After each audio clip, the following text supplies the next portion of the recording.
conseguimos 910 mil assinaturas para chegar a 500 mil assinaturas. Quem liderou esse processo nos cartórios? Quem não tinha interesse de que a rede fosse criada. Quem não tinha interesse que a rede fosse criada? Bem, faça-se a leitura que quiser, mas forças políticas que não queriam que a rede fosse criada. O governo, a presidente... O governo operou dentro do Congresso para aprovar leis, para nos tirar o tempo de televisão, por exemplo, para nos tirar o fundo partidário.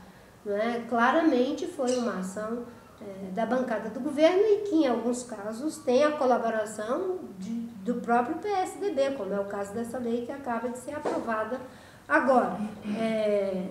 A rede não foi criada por uma ação política nos cartórios, anulando injustamente as nossas fichas.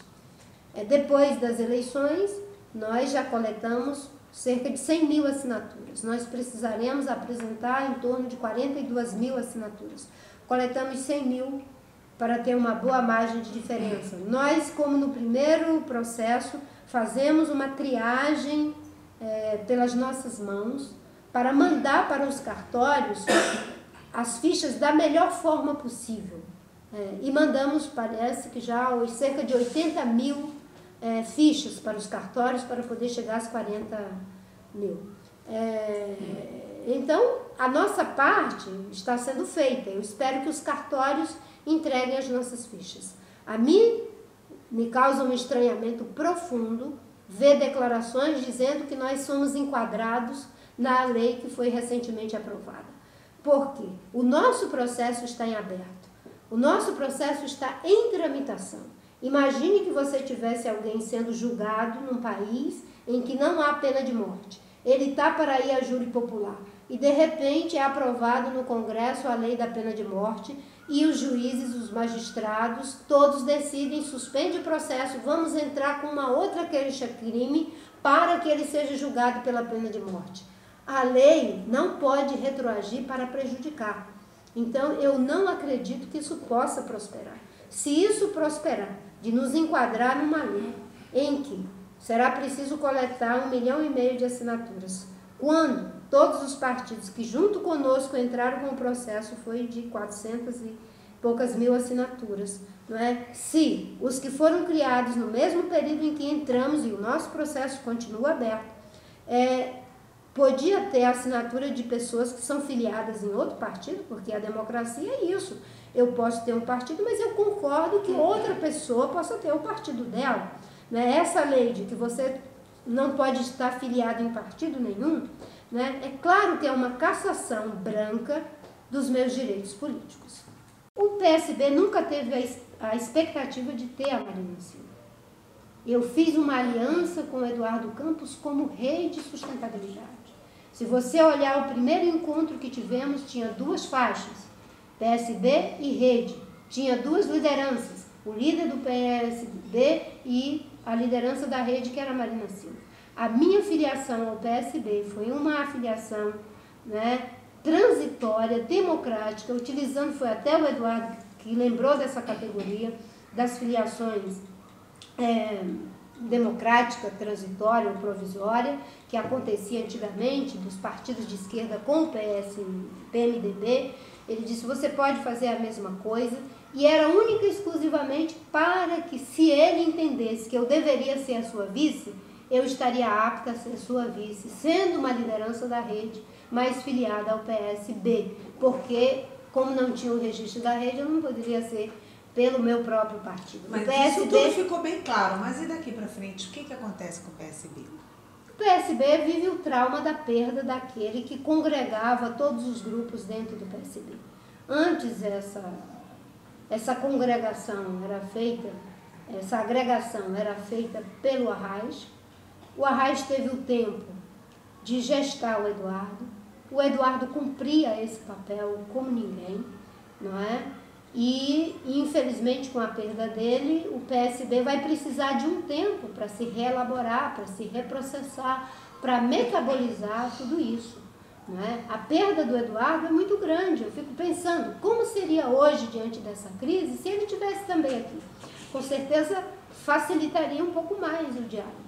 Os que supostamente são da base de apoio minam o governo, alguns dentro do próprio PT que deram origem ao próprio governo que temos hoje, também, no mínimo, tentam se desvencilhar, né? Ou ficar à margem, se resvalar, né? No mínimo, e isso é uma dificuldade, né? Até porque me parece que hoje quem está sendo cortejado pelo PT é o próprio PMDB, porque ele será um trunfo importante na lógica de liderar o atraso, como diz o presidente Fernando Henrique Cardoso. Hoje, na prática, quem tem o protagonismo político é o PMDB. Né? Em primeiro lugar, hoje, o Temer, com o lugar em que foi colocado. Em segundo lugar, o presidente da Câmara e o presidente do Senado, de certa forma, ali na margem desses dois. Né? Então, o PMDB tem o protagonismo político hoje. Obviamente que é a primeira vez que a gente vê uma situação como essa. Um dia desse, um amigo, brincando, falou que o PMDB tem tanto poder que o ministro Cid Gomes não queria ficar mais no governo, queria ser demitido e foi dizer desaforo para o único que podia demiti-lo, que era o PMDB. E se o PMDB que manda, qual é o papel da presidente no atual governo? Eu acho que a presidente, por todas as circunstâncias que ela está vivendo, inclusive por não ser uma pessoa que tenha... Não é uma questão de repertório, né? Que tem uma trajetória de como manejar o processo político, né? Ela acabou terceirizando isso para o vice-presidente, o ministro Michel Temer. Né? E é claro que sempre houve um estranhamento em relação a como é que se assume um posto como esse sem ter essa trajetória do processo político. Né? O presidente Fernando Henrique sempre manejou ele mesmo o processo político. O presidente Lula é uma águia do processo político. Não é? É a primeira vez que se tem um presidente da República que não tem os meios para fazer isso. E até os meios de que dispunha é obrigada agora a entregar também, porque no primeiro governo ela não tinha um protagonismo político, mas tinha um protagonismo nessa agenda da economia que deu no que deu. Agora, em função do fracasso na economia, é obrigada a transferir para o Levi. Em função do fracasso na política, é obrigada a colocar para o Temer. Eu acho que talvez essa ideia da concertação, da autocrítica, não é, em relação a tudo que está acontecendo, possa ser um papel relevante, sim. Não é, de reconhecer que ninguém tem a resposta sozinho, de reconhecer de que é preciso dialogar com as forças vivas da política brasileira para além daqueles que estão juntos.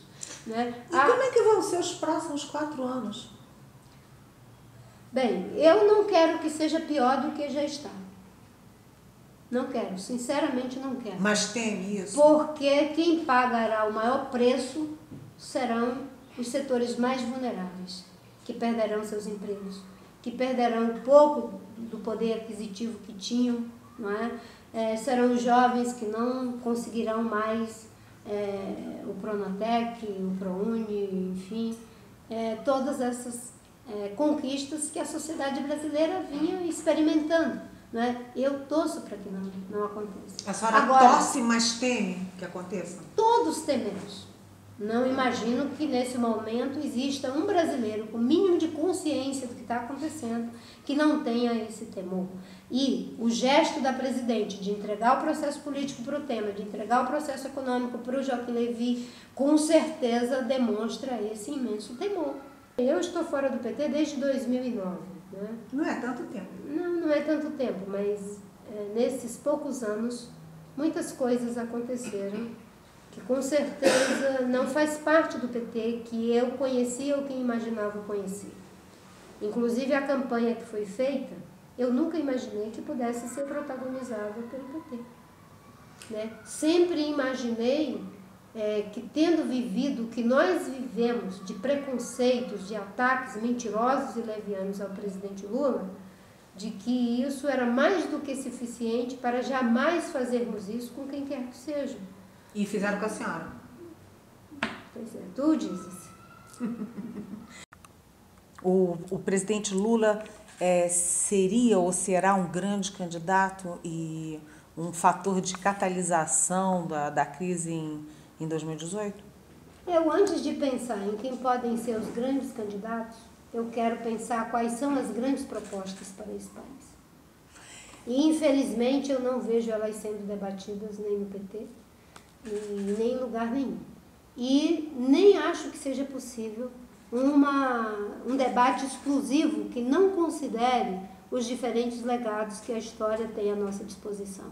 Eu continuo insistindo na ideia do realinhamento político. Eu continuo insistindo na ideia de uma nova governabilidade que seja programática, até porque na prática ela já está acontecendo. A Dilma chamou o Joaquim Levy, que tem forte identidade desde o primeiro governo do presidente Lula com as políticas do PSDB, só que não assume que está fazendo isso. A senhora tem conversado com Aécio Neves, com o presidente Fernando Henrique, com forças do PT ou do PSDB? Eu conversei com o presidente Aécio Neves durante o processo da nossa campanha. Depois disso, nos cumprimentamos pela passagem do ano e foi o que fizemos. Eu acho que a comida do pobre brasileiro está sendo tirada hoje. Quando o país não cresce, quando o país está vivendo a recessão, quando o país começa a ter milhares e milhares de pessoas que são desempregadas, quando temos o aumento da inflação de mais de 8%. Agora se revela, para além do marketing colorido, quem de fato tira a comida da mesa dos trabalhadores.